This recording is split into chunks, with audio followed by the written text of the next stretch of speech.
మీ business ఏదైనా మీ ఊర్లో promotion చేయాలంటే అది సుమన్ టీవీతోనే సాధ్యం. ఇప్పుడే సంప్రదించండి.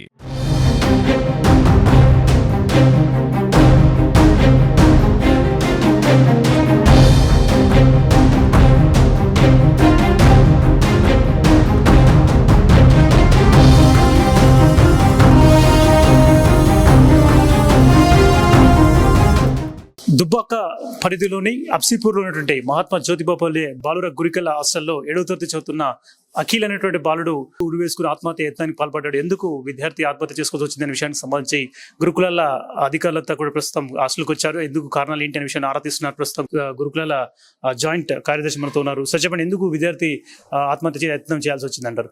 ఈరోజు ఉదయం పూట 7th క్లాస్ చదివేటువంటి విద్యార్థి బి అఖిల్ సూసైడ్ అటెంప్ట్ చేయడం జరిగింది. బాధాకరమైనటువంటి సంఘటన, దురదృష్టకరమైనటువంటి సంఘటన. విద్యార్థి మొదటి నుంచి గత సంవత్సరం జాయిన్ అయిన తర్వాత ఎక్కువ కాలం పాఠశాల లోపల ఉండకుండా పదే పదే ఇంటికి వెళ్ళడం అనేటువంటి జరుగుతున్నది. గత 15 రోజుల్లో కూడా వాళ్ళ తల్లిదండ్రి రాలేకపోతే వాళ్ళకు సంప్రదించి ఫోన్ చేసి రమ్మని చెప్పడం జరిగింది. నేను ఇక్కడ చదువుకున్నానా అంటే, ఈ ఎగ్జామ్స్ అయిపోయిన తర్వాత టీసీ తీసుకొని వెళ్దాం నాన్న, ఇప్పుడు ఎగ్జామ్ రాయమని వాళ్ళ పేరెంట్స్ ఒప్పించడం జరిగింది. అయితే వాడు యాక్చువల్గా యాక్టివ్గా ఉన్నాడు. రాత్రి కూడా చాలా యాక్టివ్నెస్గా ఉన్నటువంటి విద్యార్థి ఇక్కడ బయట ఉన్నటువంటి ఒక నైలాన్ తాడు, వాడు బట్టలు ఆరవేసడానికి ఉన్నటువంటి దాన్ని వారు ఇక్కడ బాత్రూమ్ లోపల వెళ్ళి బయటకు ఇట్లా వేసుకొని మెడకు పెట్టుకున్నాడు. అది వెంబడే మా యొక్క సిబ్బంది గమనించి ఇమ్మీడియట్గా తీసుకొని వెళ్ళడం జరిగింది 5:30కు. మళ్ళీ అక్కడి నుంచి ఇప్పుడు హైదరాబాద్ హాస్పిటల్లో నీలోఫర్ హాస్పిటల్కి తీసుకెళ్ళాం. ఇప్పుడు బాబు బాగానే ఉన్నాడు, మాట్లాడుతున్నాడు. వీటికి సంబంధించినటువంటి పూర్వపరాలు విచారణ చేసి బాధ్యులైన వారిపైన కఠినమైనటువంటి చర్యలు తీసుకోవడం జరుగుతుంది. విద్యార్థులతో ఏమైనా మాట్లాడారా? ఏమైనా చెప్తున్నారు? టీచర్లు ఏమైనా వేధింపులకు పాల్పడుతున్నారా? లేకపోతే సిబ్బంది కానీ ఎవరైనా ఇబ్బందులు పడుతున్నారు, లేకపోతే కుటుంబ సమస్యల కారణంగా ఆత్మహత్య యత్నం పాల్పడి ఉంటా అనుకుంటున్నాను. విద్యార్థులతోటి వాళ్ళ 7th B section A section తోటి మాట్లాడడం జరిగింది.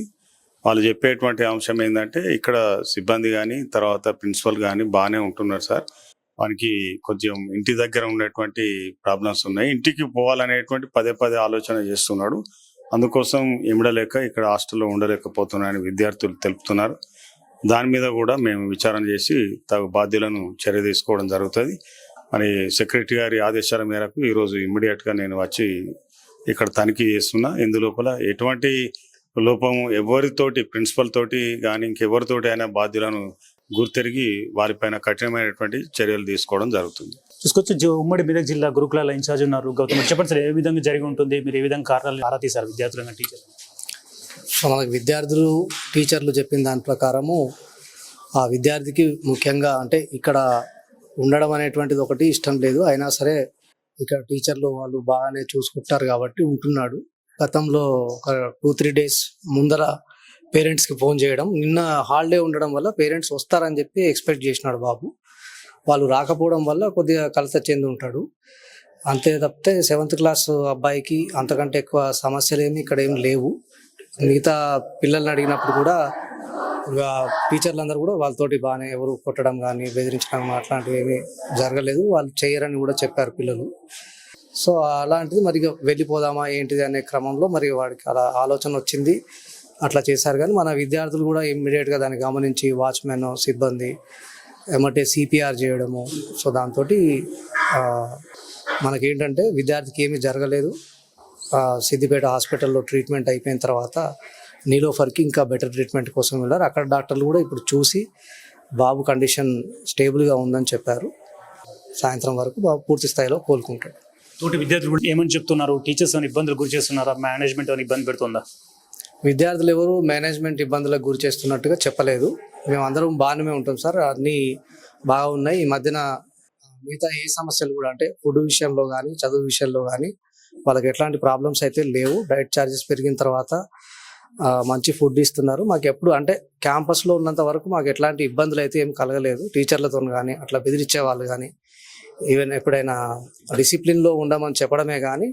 సో తర్వాత ఇక్కడికి వచ్చినటువంటి పేరెంట్స్ కూడా చెప్పారు మనకంటే అట్లాంటి ఇబ్బందులు అయితే మా పిల్లలకి ఎప్పుడు రిపోర్ట్ చేయలేదని చెప్పేసి ఇక్కడ మనకు అందుబాటులో ఉన్న పేరెంట్స్ కూడా చెప్పడం జరిగింది. వాళ్ళని కూడా ఎంక్వైరీ చేసినాం మేము. సో ఇక్కడ అంటే స్టాఫ్ తరపు నుంచి అయితే పిల్లలకి ఏమీ ఇబ్బంది లేదు. బోయ అఖిల్ అనేటువంటి బాలుడు ఆత్మహత్య యత్నానికి పాల్పడ్డాడు. ఈ ఘటన ఈ రోజు ఉదయం 5:30 గంటల ప్రాంతంలో చోటు చేసుకుంది. ప్రస్తుతం బాలుడు ఆత్మహత్య యత్నానికి పాల్పడ్డ స్థలంలో మనం ఉన్నాం. ఇదే బాలుడు కాలకృత్యాలు తెచ్చుకునేందుకు వెళ్ళి ఇదే బాత్రూంలో ఆత్మహత్య యత్నానికి పాల్పడ్డాడు. ఉరివేసుకుని ఆత్మహత్య యత్నానికి పాల్పడ్డాడు. తోటి బాలుడు ఇక్కడికి వచ్చి చూసేసరికి బాలుడు ఆత్మహత్య యత్నానికి పాల్పడ్డాడు. బాలుడు సిపిఆర్ చేసి ఆ అఖిల్ను కాపాడాడు. చెప్పండి, అసలు నువ్వు పొద్దున చూసావా? అప్పుడు ఏమైంది? బాలుడు ఎట్లున్న టైంలో అఖిల్? నేను ఇట్లా వాష్రూమ్ వెళ్తున్నప్పుడు అక్కడ అఖిల్ ఇట్లా మన ఊరేసుకొని ఇట్లా ఊరన్నట్టు ఊలాడేది. నేను వెంటనే ఒక అన్న చూసిండు. ఒక అన్న చూసి డైరెక్ట్ గేట్ కీపర్కి ఇన్ఫార్మ్ చేసిండు. ఇన్ఫార్మ్ చేస్తే నేనేం చేసిన, ఇంకో అతను గేట్ కీపర్ ఇద్దరు వచ్చిర్రు. నేను అవర్ లోపల అతన్ని ఊరేసుకుని కాబట్టి తన కాల్ని లేపిన. అతను ఇంకోటి అభినయ్ వచ్చి తాన్ని ఇప్పేశాడు. ఇప్పేసిన తర్వాత డైరెక్ట్ మన క్లాస్లోకి వెళ్ళి బెంచ్ మీద పండుకోబెట్టాం అతన్ని. అతను స్పృహ లేదు, అలుకు లేదు, పులికి లేదు, ఏం కదులుతలేడు. అందరూ చేతులు రాస్తున్నాం, కాళ్ళు రాస్తున్నాం.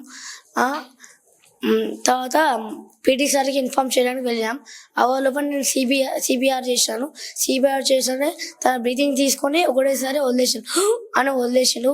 తర్వాత పీటీ సార్ వచ్చిండు. పీటీ సార్ వచ్చి చూసిండు. నైట్కే డ్యూటీ కూడా వచ్చిండు యాదగిరి సారు. వచ్చి అతను చూసిండు. పీటీ సార్ ఇంకా బతికేవాడు కాబట్టి తొందరగా హాస్పిటల్ తీసుకోవాలని చెప్పిండు.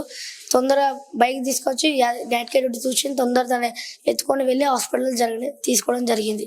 ప్రస్తుతం మన దగ్గర స్కూల్ ప్రిన్సిపల్ ఉన్నారు. సార్తో మాట్లాడదాం. సార్ చెప్పండి, అసలు ఏం జరిగి ఉంటుంది అనుకుంటున్నారు? అసలు ఏమైంది అసలు ఈ రోజు ఘటన? నమస్కారం అండి. మార్నింగ్ 5:30కి నాకు ఫోన్ చేశారండి మా స్టాఫ్. యాక్చువల్గా ఏమైందంటే మార్నింగ్ ఎవ్రీడే లాగానే 4:30కి 10th క్లాస్ పిల్లలకు స్టడీ అవర్ కండక్ట్ చేస్తాం మేము. 5 o'clockకి మిగిలిన పిల్లలందరినీ లేపేసి పీఈటీ సారు గ్రౌండ్లోకి తీసుకెళ్ళి ఎక్సర్సైజ్ చేపిస్తారు. అదేవిధంగా రోజు మాదిరిగానే ఈరోజు కూడా పీఈటీ సార్ 5:30కి ఎక్సర్సైజ్ చేపిస్తున్నారు. ఇంకో డ్యూటీలో ఉన్న teacher 10th class study hour నడుపుతున్నారు. ఆ టైంలో అఖిల్ అనే అబ్బాయి నేను మా వాష్రూమ్ వెళ్తా అని చెప్పేసి రావడం జరిగింది. వాష్రూమ్ కొని వచ్చేసి ఇక్కడ అంతకుముందు ఎప్పుడు తెచ్చుకుని తెలియదు, మనం బయట బట్టలు ఆరేసుకుంటారు వీళ్ళు. బయట బట్టలు ఆరేసుకున్నటువంటి ఒక తాడు ముక్కను తీసుకొచ్చుకున్నాడు. ఆ ముక్క తీసుకొచ్చుకొని పాల్పడాడు. అయితే ఆ అబ్బాయి వచ్చిన తర్వాత వెనుక ఇంకో రామచంద్రారెడ్డి అని ఇంకో అబ్బాయి కూడా సేమ్ వాష్రూమ్ కానే వచ్చాడు. ఆ అబ్బాయి చూసి పిలిచాడట. 2 సార్లు పిలిస్తే సప్పుడు చేయలేదాడు. సప్పుడు చేయకపోతే ఆ అబ్బాయి ఇమీడియట్గా చూసేసరికి హ్యాంగ్ అవుతుంటే ఆ పిల్లవాడు భయంతో ఉరికొచ్చి సార్లం పిలుద్దాం బయటికి పరిగెత్తుకొచ్చాడట. అప్పటికి అతను బయటికి వెళ్ళి పిలుద్దాం పోతుంటే అదే టైంలో ఈ అబ్బాయి కూడా సేమ్ బాత్రూమ్ కానీ వస్తున్నాడు. ఈ అబ్బాయి కూడా చూశారు. అప్పటికి ఇక అతను మా వాచ్మెన్కి చెప్పగానే వాచ్మెన్ దగ్గరలో ఉన్నాడు కాబట్టి సడన్గా అతను కూడా ఊరికొచ్చారు, పరిగెత్తుకొచ్చారు. వీళ్ళు తీసి ఈ లోపల ఇంకో అబ్బాయిని పీటీ సార్ను డ్యూటీలో ఉన్న టీచర్ను పిలవమని చెప్పేసి పంపించి వీళ్ళు ఇమీడియట్గా అబ్బాయిని బయటికి తీసి క్లాస్ రూమ్లో బెంచ్ మీద పడుకోబెట్టి సిపిఆర్ చేశారు. కొంత చేతులు రాసి సిపిఆర్ చేశారు. సిపిఆర్ చేసిన తర్వాత ఇమీడియట్గా హాస్పిటల్కి దుబ్బాక తరలించడం జరిగింది. ఆరోగ్య పరిస్థితి ఎట్లా ఉంది? ఇప్పుడు బాగానే ఉందండి. దుబ్బాక నుంచి సిద్దిపేట తీసుకొచ్చారు. ఈ లోపల నేను సిద్దిపేట హాస్పిటల్కి వెళ్ళి డాక్టర్ గారిని కలిసి అలర్ట్ చేయడం జరిగింది. మా హైయర్ ఆఫీషియల్స్ను, తర్వాత revenue department, collector, additional collector అందరు సార్లకు కూడా కాల్ చేసి ఇమీడియట్గా నేను సార్ వాళ్ళకి ఇన్ఫర్మేషన్ ఇస్తే వాళ్ళు కూడా హాస్పిటల్ మేనేజ్మెంట్ను అక్కడ ఇమీడియట్గా వాళ్ళు అలర్ట్ చేయడం జరిగింది. ఈ లోపల వీళ్ళు అక్కడికి తీసుకొచ్చారు. ట్రీట్మెంట్ బాగా చేశారు సార్, ఇబ్బంది ఏం లేదు. పల్స్ రేట్ బాగానే ఉంది, బీపీ అన్ని చెక్ చేశారు, అన్ని నార్మల్గా ఉన్నాయి సార్. ఎందుకైనా మంచిది అని చెప్పేసి మళ్ళీ సిటీ స్కాన్ కూడా చేయడం జరిగింది. సిటీ స్కాన్ చేస్తే కూడా ఏం లేదు, ఇబ్బంది ఏం లేదు, బాగానే ఉంది. కాకపోతే కొంచెం ఫిట్స్ వచ్చినాయి సార్. ఆ ఫిట్స్ వచ్చినాయి కాబట్టి అక్కడ న్యూరాలజిస్ట్ అవైలబుల్గా లేకపోవడం వల్ల ఇమీడియట్గా ఎందుకైనా మంచిదని ముందు జాగ్రత్తగా నీలోఫర్ తీసుకెళ్ళడం జరిగింది సార్. ఇప్పుడు నీలోఫర్లో హాస్పిటల్లో బాగానే ఉన్నారు సార్. ఇప్పుడే కాల్ చేశాను మా హౌస్ మేడము, మా సారు, తర్వాత అక్కడ గవర్నమెంట్ హాస్పిటల్ నుంచి కూడా 2 సిబ్బంది రావడం జరిగింది. అన్ని అంబులెన్స్లోనే వెంటిలేషన్తో సహా అన్నీ ఉండే, ఇబ్బంది ఏం జరగలేదు. అక్కడ పోయిన తర్వాత ఇప్పుడు ఫోన్ చేసి మాట్లాడితే అబ్బాయి పిలిస్తే కళ్ళు తెరిచి చూసి పిలిస్తే రెస్పాండ్ అవుతుండు. వాళ్ళు ఇంకో 2-3 గంటలు అయితే పూర్తిగా కోలుకుంటాడని ఇప్పుడే హాస్పిటల్ మేనేజ్మెంట్ చెప్పడం జరిగింది. ఆ బాలుడు ఎందుకు అట్లా ఆత్మహత్య యత్నానికి ప్రయత్నించినట్టు అనుకుంటున్నారు? ఏమన్నా తోటి విద్యార్థులను ఇబ్బంది పెట్టారా? టీచర్లు ఇట్లా ఇబ్బంది పెడుతున్నారా? యాక్చువల్గా ఏంటంటే సార్, ఇక్కడ మా దగ్గర అయితే ఇబ్బంది ఎవరు పెట్టారండి. ఎందుకంటే పిల్లల్లో కూడా ఇబ్బంది ఏం పెట్టుకోరు. మా దగ్గర పిల్లలు కూడా అరగంటకి ఏం లేరు. అయితే ఇక్కడ పిల్లలు ఏమైందంటే వాళ్ళ అబ్బాయి వాళ్ళ రిలేటివ్స్ 2 days బ్యాక్ స్కూల్కు రావడం జరిగింది. వచ్చినప్పుడు ఈ అబ్బాయి వాళ్ళ ఫోన్ తీసుకొని వాళ్ళ అమ్మగారికి ఫోన్ చేస్తే వాళ్ళు ఫోన్ చేసి డబ్బులు అడిగారట, ఒక 200 ఇయ్యమ్మా అని. వాళ్ళు డబ్బులు ఎందుకు అని చెప్పి, మేమే వస్తాములే డబ్బులు ఎందుకు అని చెప్పి ఇవ్వలేదు. మరి వాళ్ళు డబ్బులు ఇవ్వలేదనా లేకపోతే రాలేదనా ఏదో కలత చెందిండని అనుకుంటున్నాము. ఇంకా మాకు తెలిసిన ఇబ్బందులు అయితే ఇక్కడ ఏం లేవు సార్. అది జరిగింది. ఇది హాస్టల్లో మహాత్మా జ్యోతిబాబు పూలే బాలుర గురుకుల పాఠశాలలో బాలుడు ఆత్మహత్య యత్నానికి పాల్పడ్డాడు. ప్రస్తుతం అయితే ఆరోగ్య పరిస్థితి నిలకడగా ఉందని స్కూల్కి సంబంధించినటువంటి యాజమాన్యం చెప్తోంది. వీడియో జర్నలిస్ట్ శేఖర్తో కలిసి హరికిషన్, సుమన్ టీవీ, సిద్దిపేట.